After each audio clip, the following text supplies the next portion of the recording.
것처럼 오늘 주일 예배 나오신 여러분들 진리의 성령님으로 말미암아 여러분들 늘 진리 가운데로 인도함을 받는 저와 여러분 되시기를 간절히 축원합니다. 여러분들 계속해서 우리가 지금 인도의 확신에 대한 말씀을 나누고 있습니다. 누군가의 인도를 받느냐?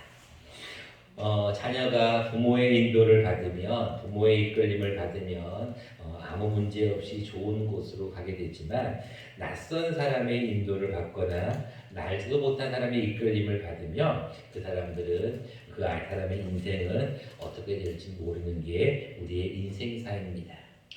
마찬가지로 우리 영적으로도 우리 믿음의 그리스도인들은 하나님을 나의 아버지로 고백하는 믿음의 사람들도 하나님의 인도를 받으며 살고 있느냐, 아니면 예수님의 인도를 받으며 살고 있느냐는 굉장히 중요한 일입니다.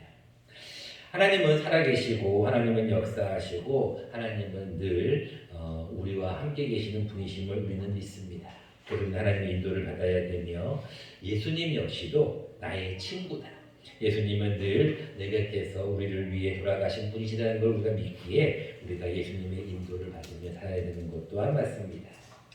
근데 오늘 우리가 성령님의 인도가 더 중요한 이유는 하나님은 너무나 거룩하신 분이시기에 또 하나님이 하늘에 계신 분이시기에 또 우리가 하나님 앞에 감히 나아가기가 쉽지가 않습니다. 예수님 역시 마찬가지. 예수님은 십자가에 돌아가셔서 부활하심으로 말미암아 지금 우리 곁에 계시지 않습니다. 그런데 성령님만큼은 늘 우리 곁에 계셔요. 신약시대에 살고 있는 우리는 늘 성령님의 인도를 받으며 살아야 될 이유는 성령님께서 우리와 늘 동행하시기 때문에 그렇습니다. 7절 말씀을 먼저 보겠습니다. 그러나 내가 너희에게 실상을 말하노니 내가 떠나가는 것이 너희에게 유익이라. 내가 떠나가지 아니하면 보혜사가 너희에게로 오시지 아니하실 것이요 가면 내가 그를 너희에게로 보낸다라고 말씀합니다. 다시 말합니다. 여러분들 예수님께서 우리 곁에 계시다가 떠나면 너무나 슬플 거 아니에요.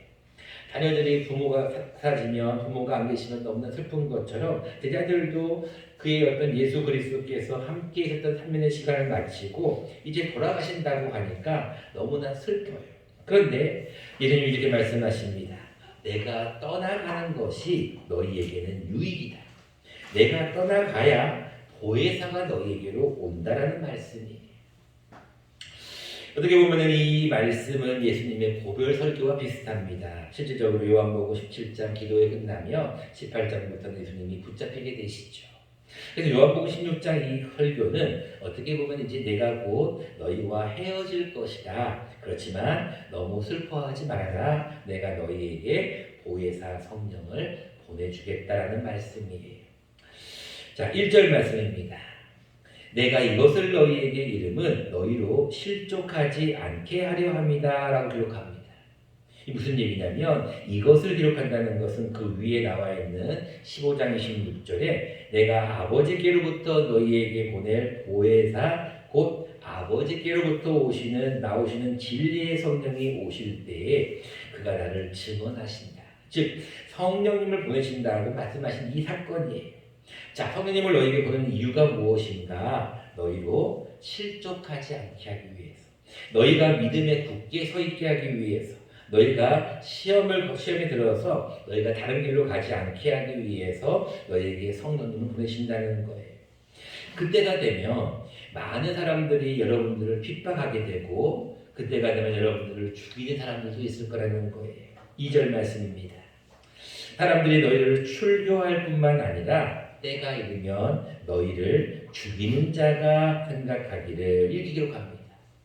여러분 말세가 되면은요 믿는 사람들에 대한 핍박이 심해질 거라는 거예요. 그리고 우리를 죽이는 자도 생길 수 있다는 거예요. 그럴 때 내가 너희를 위로하고 너희와 함께 하기 위해서 성령님을 보내겠다라는 말씀이에요. 제자들은 이 얘기를 듣고 나서 무엇을 하느냐면 근심만 가득합니다. 6절 말씀입니다. 도리어 내가 이 말을 함으로 너희 마음에 근심이 가득하였도다.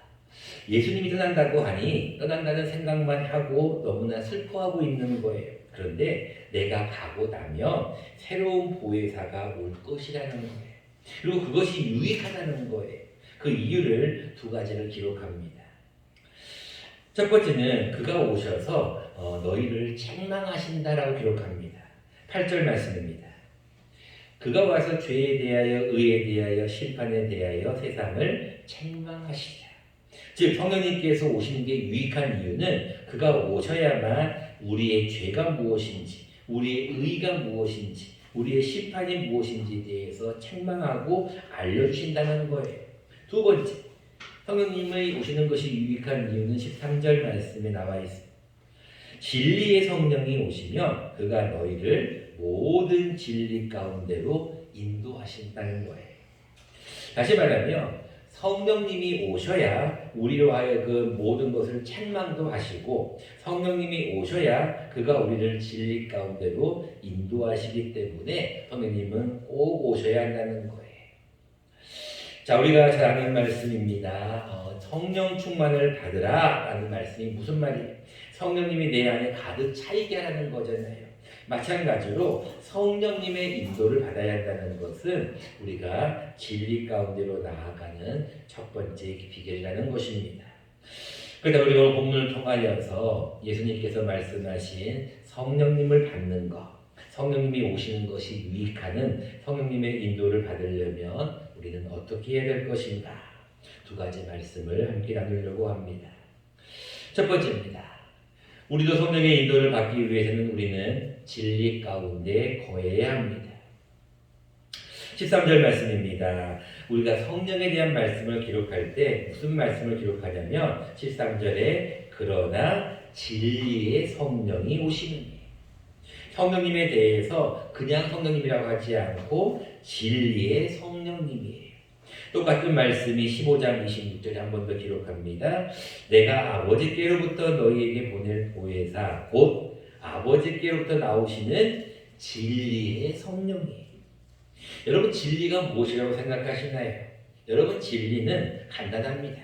참입니다. 참. 올바른 것입니다. 참이 곧 진리예요. 아까 제가 잠깐 서두에 기도하였듯이 하나님은 영이시니 예배하는 자가 영과 뭐로 예배라고요? 진리로 예배해요. 옛날에는 신령과 진정이라고 했지만 그게 영과 진리예요.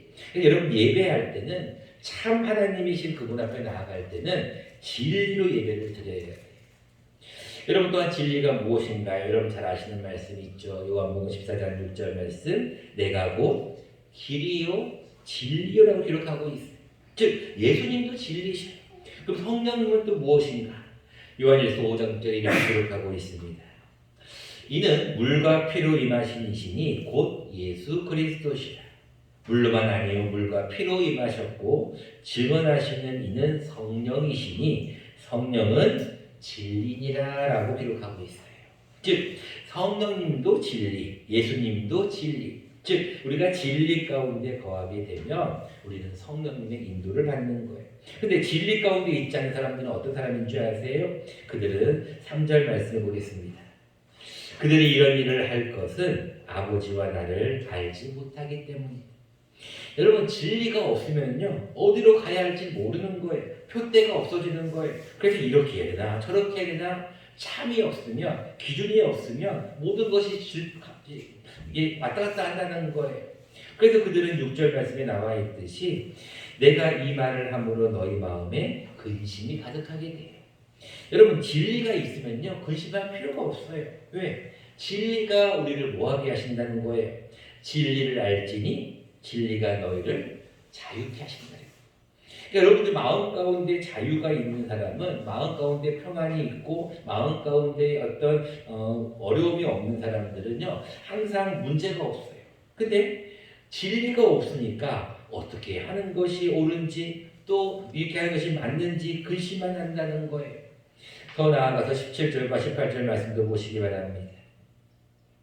예수님이 조금 있으면 나를 보겠고 조금 있으면 나를 보지 못한다 라고 얘기를 하니까 이들이 무슨 말을 합니까? 17절과 18절에 18절 말씀을 보겠습니다. 또 말하되 조금 있으면이라 하신 말씀이 무슨 말씀이냐? 무엇을 말씀하시는지 알지 못하노라 라고 말씀합니다. 여러분 진리가 없으면요 그게 무슨 말인지 잘 모른다는 거예요. 근데 우리는 진리 가운데 있으면 그것이 무슨 말씀인지 알 수가 있어요. 그러니까 여러분 성령님의 인도를 받으려면 성령님이 진리 성령님이시기 때문에 우리도 진리 가운데 있어야 그분의 인도를 받는 거예요. 근데 많은 사람들은 참 진리 가운데 거하지 않고 자기 마음대로 생각을 해요. 또 옳지 않은 불의와 거짓 속에 있다 보면 진리의 성령님을 인도를 받을 수가 없다는 겁니다. 두 번째입니다. 우리가 진리의 성령님이신 이 성령님의 인도를 받으려면 우리는 위로하는 사명을 잘 감당해야 돼요. 여러분 보혜사라는 말 많이 들어보셨을 거예요. 오늘 본문 말씀에도 있진 않았지만 15장 26절 말씀에 보면 이런 말씀이 나옵니다. 내가 내 아버지께로부터 너희에게 보내실 보혜사 곧 아버지께로부터 나오시는 진리의 성령, 즉 보혜사는 곧 진리의 성령과 같은 얘기예요. 여러분 보혜사라는 말이 무슨 말일까요? 파라클레이토스 많이 들어보셨을 거예요. 누구누구와 함께하는 파라클레이토스는 위로자라는 뜻이에요. 여러분들 파라클레이토스 보혜사의 가장 큰 첫 번째 본질은 위로하는 일을 감당해요. 우리에게 기쁨을 주는 거예요. 우리에게 근심이 아니라 평안을 주는 거예요. 그래서 거기서 뭐라고 말씀합니까? 21절 말씀에 여자가 해산하게 되면 그때가 이르렀으므로 근심하나 아기를 낳으면 세상에 사람난 기쁨으로 말미암아 그 고통을 다시 기억하지 않는다는 거예요. 지금은 너희가 근심하나 내가 다시 너희를 보리니 너희 마음이 기쁠 것이. 근데 그 기쁨을 빼앗을 자가 없는 거예요. 여러분 성령님의 인도를 받는 사람들은요 남을 위로할 줄 알아야 돼요. 왜? 내 마음속에 뭐가 있기 때문에? 기쁨이 있기 때문에 그래요. 근데 마음에 기쁨이 없고 근심이 있고 두려움이 있는 사람은 남을 위로할 수가 없어요. 위로의 성령님이신. 왜 위로의 성령님이신가요? 그가 우리에게 위로를 주시고 기쁨을 주시기 때문에 그래요. 여러분들 그 기쁨을 빼앗을 자가 없다고 말씀하시면서 오늘 본문 말씀 24절에도 이런 말씀을 주십니다. 구하라 그리하면 받으리니 너희 기쁨이 충만하리라. 여러분 하나님 앞에 이렇게 기도하셔야 돼요. 하나님 나는 지금 성령님의 인도를 받기를 원합니다. 그러기 위해서는 내가 성령님이 나를 위로하셨듯이 나도 다른 사람을 위로하며 살겠습니다. 여러분 긍휼히 여김을 받으려면 어떻게 해야 돼요? 남을 긍휼히 여겨야 돼요. 긍휼히 여기는 자가 긍휼히 여김을 받는 거예요. 마찬가지. 남을 여러분들이 위로하셔야 위로하시는 성령님의 인도를 받는 것입니다.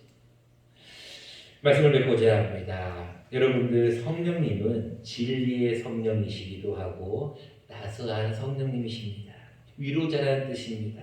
우리와 함께 하시는 보호자, 도와주시는 자, 변호사라는 뜻입니다. 그 하나님의 성령님의 가장 큰 사명인 진리 가운데 거하면서 우리를 늘 위로하신다는 것을 기억하셔야 됩니다. 그런 의미에서 우리 이사야 40장 1절 말씀을 같이 한번 읽고 말씀을 맺고자 합니다. 우리 다 같이 이사야서 40장 1절 말씀을 같이 한번 찾아서 읽어보면 좋겠습니다. 구약 성경입니다. 이사야서 40장 1절 1014면쯤에 있습니다. 같이 한번 찾아서 읽어보고 말씀을 맺고자 합니다. 이사야 40장 1절 구약 성경 1014면쯤에 있습니다. 같이 한번 목소리로 한번 읽어보겠습니다. 시작. 너희의 하나님이 이르시되 너희는 위로하라 내 백성을 위로하라. 사랑하는 주님 감사합니다.